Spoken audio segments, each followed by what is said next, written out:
They say long ago there was a woman that he loved very much, but because of his shyness, he could never speak to her. They say one day he had prayed to the Creator, asking if there was a way he could capture the attention of this woman. One night, the Creator came to him, told him to go south of his village to an old willow tree and create these round hoops. And through these hoops, create a dance that would show her all the beauties of life that surrounded her, and how all these things are connected to form the world we live in. At the end of the dance, he captured the heart of the woman. This is the story of life and creation, the hoop dance.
Thank you.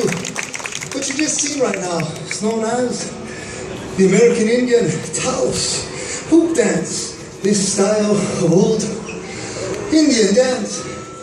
It's originally hundreds of years old, born in the village of the Taos. Through a young man's dream, through this style of dance, our older people use hoops, creating images, showing respect to all living life. Some of our older people, they say that originally this was a very old dance of courtship, that the very first hoop used represented being born into the world. Throughout the dance, the images of land, sky, water, animals, birds, bear, elk, deer, horse, tree, flower, turtle, an eagle's nest, even the formation of a snake into a ladder are created. Here to my right, this adobe home, this structure, this dwelling, this is the way it would have looked where this dance was born hundreds of years ago. People lived in homes very similar to this here. Now looking upon the top, you will notice a large wooden ladder, one of the formations in the middle of the hoop dance. For myself, my name is Gary Whiskey Yit Amayuk. I come from a family known as the Chief Burnett Ewapnose Hoop family. Originally, my family came from the Great Lakes region of the U.S. They were relocated by the government to the Prairie Band Potawatomi Indian Reservation in northeastern Kansas, where family and tribe today reside.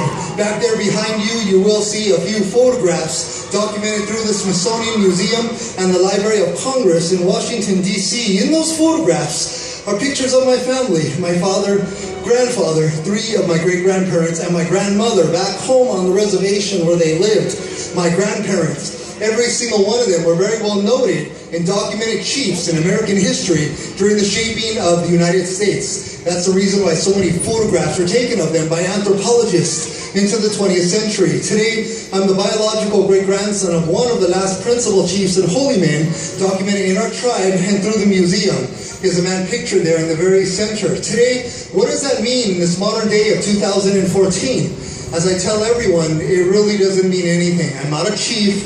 I'm not a holy man. I'm not like my relatives in those photographs. Spiritually, I will always follow their ways and be connected to them.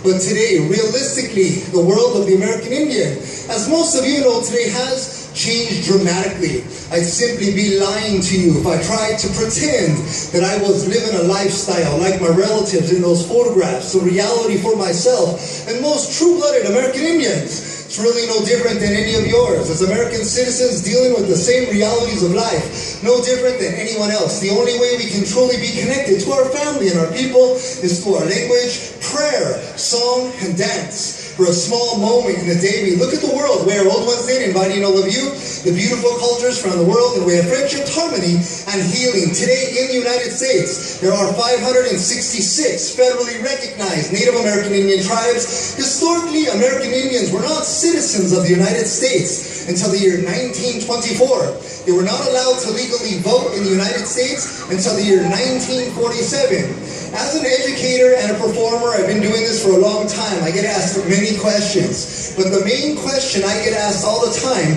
is about Native American money. There is a rumor and a stereotype that all Native Americans are receiving some form of big money from the government because in history, they all go to school and college for free. They don't pay taxes, and that we all have little casinos on every single one of our reservations. don't believe this. It's not true. It's a little bit more complicated than that.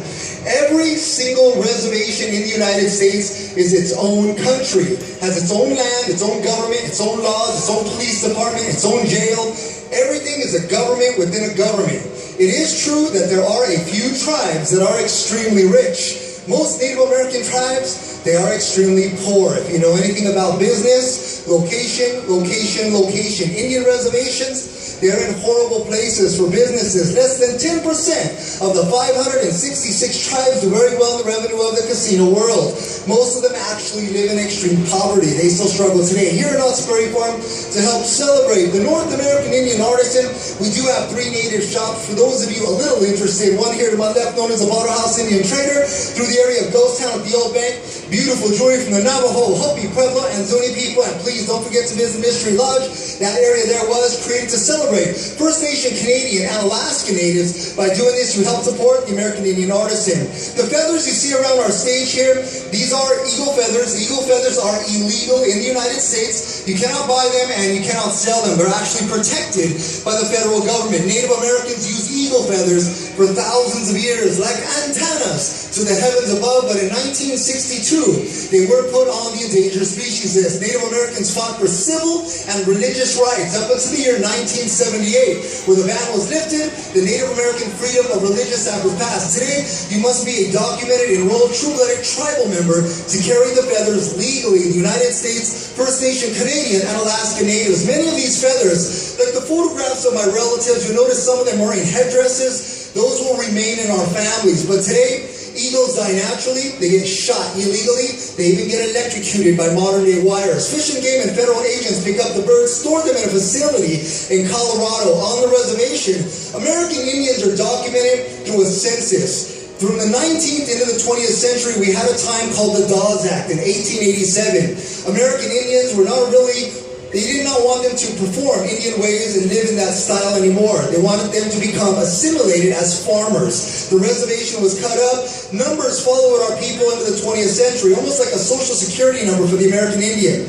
That number is tagged on the reservation, sent to Colorado, where they will tag the eagle with the tag like this. The bird is then sent to us, a golden or bald eagle for ceremony or a social gathering like this here at Knott's Berry Farm. What you observed right now, this is not a ceremony. Native American powwows, you've ever heard or been to one, also are not ceremonies. Those are social gatherings celebrating life. When you go to a powwow, you're going to see them selling hamburgers and hot dogs, cotton candy, and soda pop. We never sell anything in ceremonies. The feathers you see around the stage here, these actually come from the tail of a golden eagle. Again, everyone, my name is Gary Whiskey. I'm an enrolled tribal member of the Prairie Band Potawatomis out of Ada, Kansas. My family is documented by the Smithsonian Library of Congress, Kansas, and Wisconsin Historical Society Museum under the name of Chief Burnett and Chief Whiskey Amuk family. Everyone out there, always remember that the United States of America, this is an amazing and beautiful country. Today, we carry every single beautiful culture from around the world. We all live here together as a family.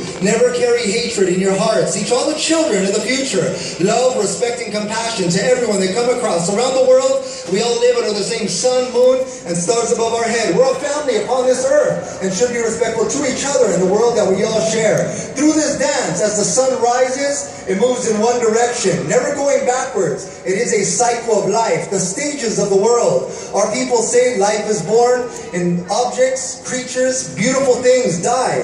It's a cycle of life that never ends. Our old ones say, by putting ourselves in that circle and following the path of being a true human being, showing respect to each other in the world that we all share. It's the human spirit that connects us all. We should never forget that. To all of you out there, we say,